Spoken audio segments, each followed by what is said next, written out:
Coming up on Broncos Weekend, after a little R&R during the bye week, the Broncos are getting set for a little B&B, the Buffalo Bills. People still don't believe in us, but it's fine. We have what we need in this locker room. If you can sneak out a win and play our football up there, all of a sudden people look at the Broncos a little bit differently. We got to come in there with the right mindset and just focus on our plan and our execution and dominate. Russell Wilson is set to duel with Josh Allen in an AFC showdown of top 5 quarterbacks. As the season goes on, it's about making special plays. And we'll talk with Pat Surtain II about his test this week in Stephon Diggs. We just got to eliminate the explosives between them two, eliminate the timing between them two, because that's his go-to guy. All that plus our bold predictions are coming up next on Broncos Weekend.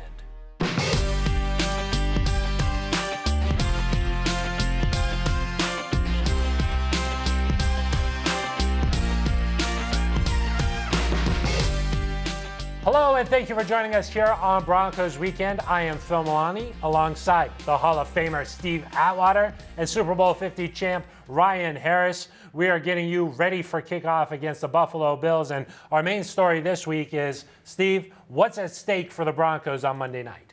Well, I would say everything that they've been working so far this year up to this point. They came out last week. They played a good Kansas City Chiefs team, beat them in our house, and they had a bye week. And some people may think that the bye week didn't come at a good time. Hey, we will have to wait and see on that. But they really came out and played a solid game all around. And I'm hoping that they could come back and continue what they started when they played that game against the Chiefs. To me, what's on the line are the playoffs. I mean, you have a legitimate shot to make the playoffs right now if you're the Broncos. And more than anything, build on the success that you've had. You get the chance now to go on a win streak, a 3-game win streak. I mean, that's something where winning is a habit. You know, Russell Wilson had said that earlier. He said that about Coach Payton. These guys are learning how to win. And one of the things that Steve and I know, it's not just about showing up to practice after winning or showing up 2 weeks in a row. You got to find ways to improve each and every week. You had a bye week. You should be more healthy, so you should be quicker, faster. But also, these practices this week, they had to have been the best practices of the year to keep that trend going up. There's always more work to do. So to me, it's the Broncos declaring, hey, we are a playoff team and we're willing to do the work as players to make sure that we improve each and every week. I agree with that 100%. And winning can be habitual. You know, I mean, you get used to playing well. You get used to all the good things that come with winning. All the reporters saying all the good stuff about you. Everybody's patting you on your back. It's fun. Yes, it's fun. Football is back to fun again. But when you're losing, you get the other side of that. And I think that these guys haven't seen enough of the good side. And I think that they want to get more of this winning feeling and the love that they're getting from everyone. Can be contagious a little bit. Well, and also you only win by doing the right things in the game, right? I mean, you talk about the Broncos defense. That was a phenomenal performance against the Chiefs.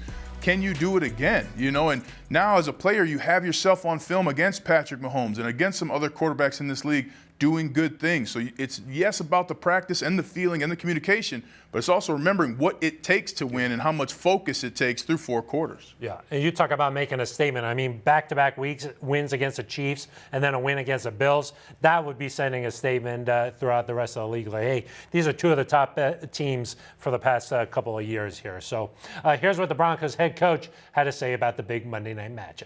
Listen, this week, it's a much different type challenge. This is a team that, they've had some injuries, and this is a team that's been contending for the last however many years and coming off a tough loss. So it's always a tough place to play historically when you look at this stadium, especially this time of the year. Now let's keep it going here with what we're watching for, and that's on Russell Wilson, seeing if he can continue his great season so far, 16 touchdowns. Steve, that's the same amount of touchdowns that he had all last year. Russell Wilson, I think, has gotten the feel of winning back again, and him getting into a groove and leading his team. They're going to have to put up some points against a good Buffalo Bills defense, and it's going to take Russell Wilson being at his best. And to me, being at his best means increasing his awareness. The biggest thing in this bye week that I would have worked on is, hey, what's your awareness? Not only the situation, you've been in every situation, Russell Wilson, but now at your age and where you're at as a professional, what does it look like? How is it different? How can you make decisions faster? I think he does that on the road, which especially at the Bills, one of the toughest places to play in the NFL. It'll be freezing. It'll be loud. Can he be aware, and can he be aware enough to inspire the team to play fast on the road after a break? The other thing I would say is protecting the football, right, guys? Because in the Broncos' 3 wins this season, he hasn't thrown an interception. And to me, that it's about the psychological effect. And rarely, maybe I shouldn't be telling you this, but as an offensive player, you throw an interception, a pick six, it is demoralizing as a team. Because guess what? That quarterback has to touch the ball the next 3 opportunities you get, and hopefully you don't turn the ball over again. So especially with a young team, the psychological effect of turnovers, it has a compound effect for these Broncos. You heard some of our defensive players speak about that, how the offense did a great job of not turning the ball over, keeping the ball, keeping the defense rested, so when they went out there, they were fresh and they were able to play at their best as well. Yeah, play clean football and limit the penalties. That's all part of the equation here. Russell Wilson looks to keep it going this week against a tough Bills defense. And we kind of have hit a little bit of a stride here, and I think that, we just got to keep our heads down and keep working. I think for me personally, I know what I'm capable of, and being with Sean and we're working with him every day, this coaching staff and everything else, it's a blessing. Obviously, I think also too, I got great teammates around me. It's really those guys making unbelievable plays, and so it's been good so far. We can be even better. I'm looking forward to it. It should be a fun quarterback duel this Monday night. Russell Wilson and Josh Allen.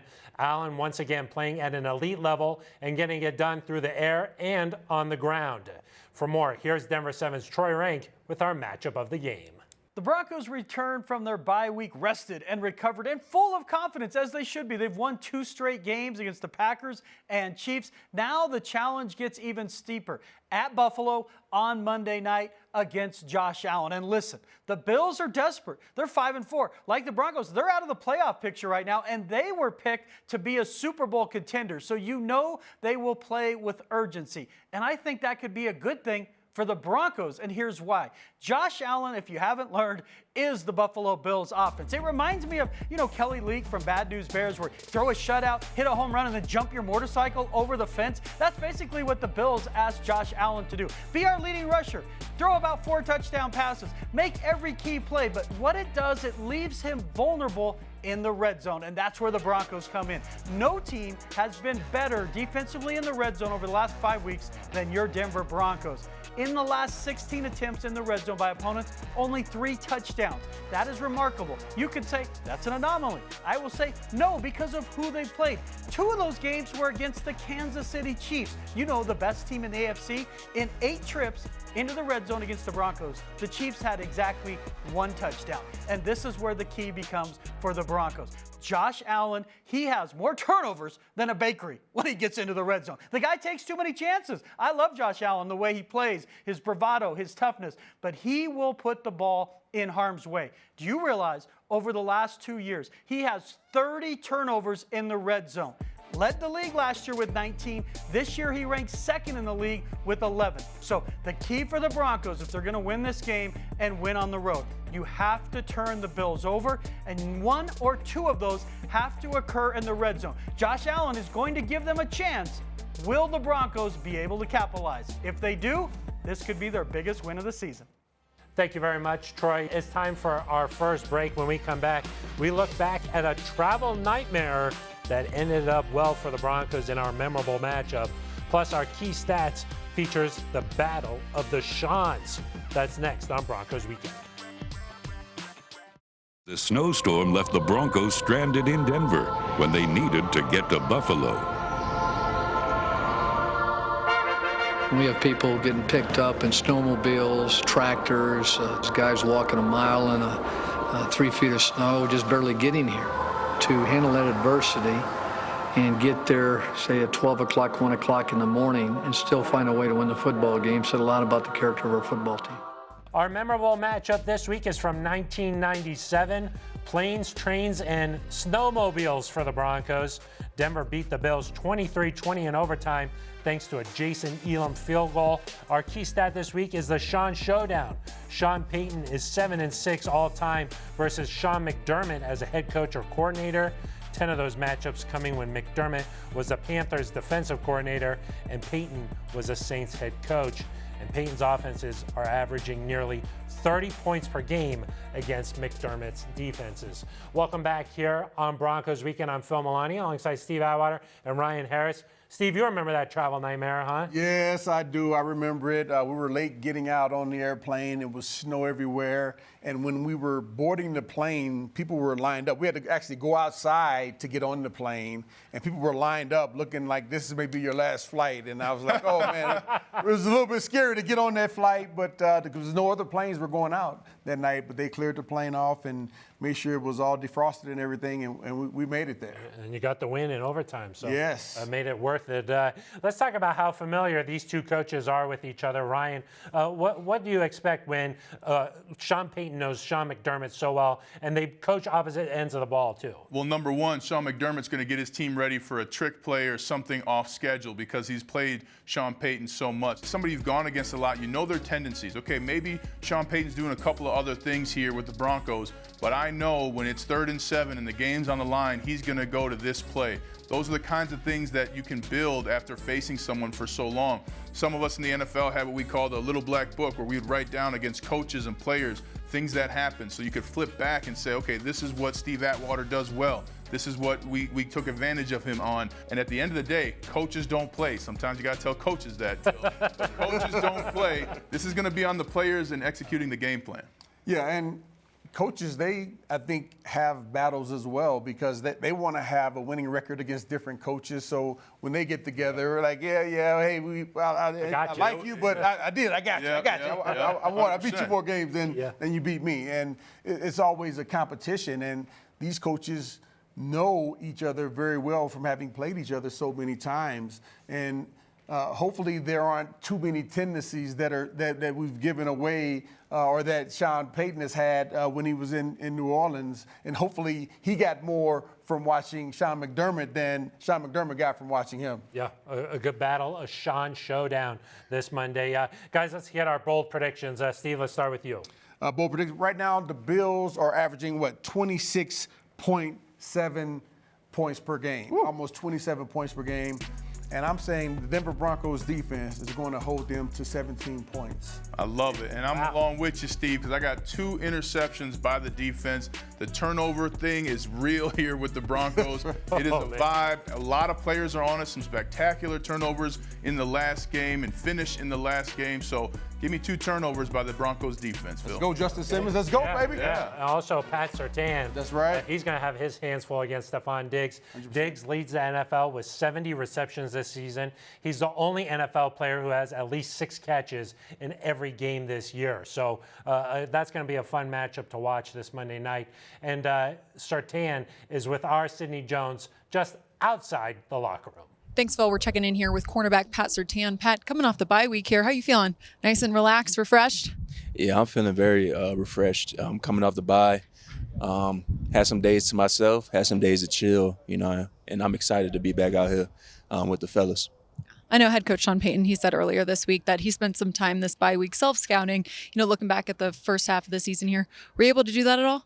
I definitely did some self-scouting, looking at things that not only I can improve on, but the team can improve on, and, just carrying it out from there. Just getting some mental reps in. But, it's just another opponent ahead, that we got to look forward to in Buffalo, and we preparing the right way so far. Yeah, you mentioned Buffalo. What have you seen on tape from Josh Allen, Stephon Diggs, that you can look ahead to here? Yeah, their chemistry is very good. Obviously, they've been with each other for a couple of years now, so they clicking all cylinders. So we just got to eliminate the explosives between them two, eliminate the timing between them two, because that's his go-to guy. Looking ahead, Pat, you guys have 2 back-to-back primetime games. What kind of opportunity does that really present for this team? Yeah, it presents a good opportunity, knowing that we're on the primetime stage for us to showcase our talent, showcase what we got to prove the weeks coming off the bye week. So, it's great knowing that, we have back-to-back primetime games because we got a chance to prove ourselves in front of a live audience. So it feels good knowing that we have back-to-back primetime games. We'll appreciate your time, Pat. Looking forward to Monday. Thank you. Phil, I'll send it back to you. Thank you very much, Sydney. PS2, so reliable out there. I think that you just say, hey, put him on the other team's best player, and then it's taken care of. What have you seen from him this year? I thought he's had a solid year. He's still one of the best cornerbacks in the league. I think he's upped his physicality some this year, too. I've seen him go in and make some really solid tackles in addition to being a great cover guy. So he's right on pace for doing great things like he's done in the past. I agree with Steve. He's having a solid year, and I believe Patrick Surtain is the kind of player you can win a championship with. So I'm going to Patrick Surtain in this past bye week in practice. I'm saying, look, you've been good. We need great. We need you to make some jaw-dropping plays. Champ Bailey was great, not just because he knew where to be and he could be a leader, much like Surtain has been this season, but Champ Bailey made splash plays. So I would challenge Patrick Surtain, because he has it in him. Where are the splash plays? Show me Monday night. Yeah, great players always have a little bit more that they want to get to. They're always looking to grow, so maybe that's one area for PS. The playmakers make plays when you need it most. Yep. Yeah, exactly. In those big-time games, prime-time games, good opportunity maybe this week against Stephon Diggs. All right, time for our final break. When we return, we'll have our keys to a Denver victory as the Broncos try to do something they haven't done since Ryan Harris was a rookie. What? A rookie? Oh, my goodness. That's next on Broncos Weekend. It's on its way, and it is good as the gun sounds. It is incredible to have the continued support from our ownership group. The pictures look really cool, and I can't even imagine what it's going to look like because, it's a very massive project. It's a testament to the ownership group and how much they value us and how much, they're invested in towards the team and making sure the players get the best of the best. This week, the Broncos announced their plans for a state-of-the-art training facility. Construction set to begin this spring and completed in 2026. It's expected to be about 30% bigger than the current facility and will connect right to the Pat Bowlen Fieldhouse. We're back here on Broncos Weekend. Steve, the pictures look pretty cool, huh? Man, they look amazing, and it amazes me that the ownership group has gotten this much done in this short a period of time.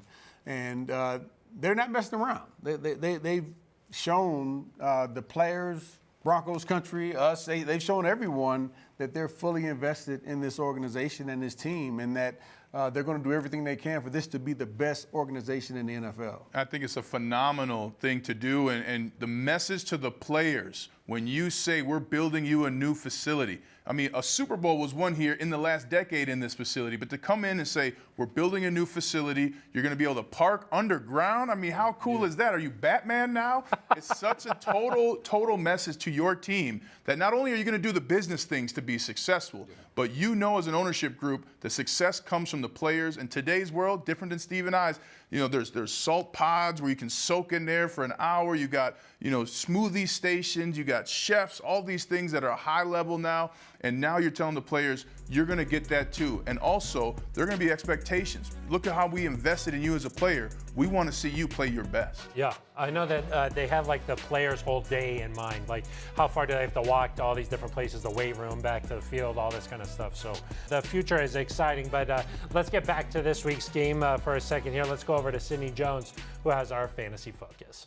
Thanks, Phil, for this week's Fantasy Focus. Let's take a look at quarterback Russell Wilson. Russell Wilson and company are coming off their Week 9 bye week healthy and refreshed. And looking at Russ's stats prior to their week off, he threw for a total of 10 touchdowns with only 2 interceptions in the Broncos' last 5 games. And he's also one of only 2 quarterbacks in the NFL with 3+ touchdown passes in 3+ games this season. And this week, he's projected to throw for over 200 yards for 2 touchdowns and rush for 25 yards, resulting in 16.2 fantasy points in PPR leagues, according to ESPN. But the Bills' defense, they've surrendered at least 20 fantasy points to quarterbacks in their past 3 games. So I could certainly see Russ producing more than that this week. Plus, Russell has a history of playing well on the Monday Night Football stage, as he's recorded 5 touchdowns and 0 interceptions with a 100.7 passer rating in his past 4 starts on Monday Night Football. And I know he'll look to continue that successful streak versus the Bills in Buffalo. Phil, I'll send it back to you. Thank you very much, Sydney. Time for us to wrap up the show now. Steve, what's it going to take for a Broncos victory?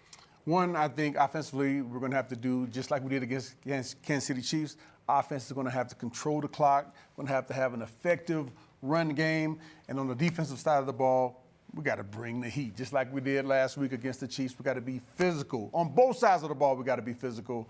And I think we can come out of here, out of Buffalo. That's a tough place to play. Against a great team, against in a rough environment, with the win. The Broncos have not won in Buffalo since 2007. It's time to do it. Hey, tell you what. This is the year of breaking those curses. That's right. And to me, it starts with run the ball. You want to know why Jerry Jeudy had such an amazing game? They were running the ball offensively. You want to know why your defense was rested? The offense was running the ball. Cortland Sutton open because of run fake coming at you. Run the ball. The coaches committed to it. One of the best rushing games of the season for the Broncos when they played the Chiefs.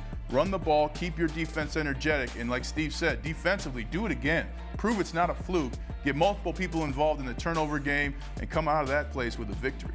Before we say goodbye, I just want to ask you about playing in primetime.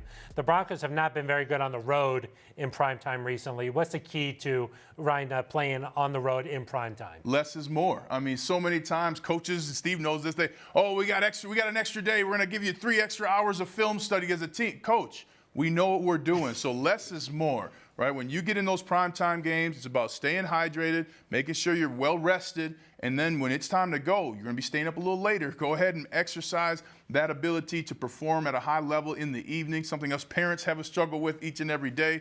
But you absolutely have an opportunity here on Monday night, and do less. Less is more when it comes to big games. Yeah, and I think the big games are times when your peers, players from other teams, get a chance to see you shine. Yes. And you got to be at your best. You got to be ready to go out there and leave it on the line, because you're gaining respect from your peers when you do that, in addition to obviously helping your team win, doing all the great things you want to do for your career. But your peers are watching, so let's get it done. Yeah. All right. It's the first of back-to-back primetime games for the Broncos. They play the Vikings the next week on Sunday Night Football. So, all right, that's going to do it for us. For Troy Rank and Sidney Jones, and us here at the desk, Ryan Harris, Steve Atwater. I am Phil Milani. You've been watching Broncos Weekend.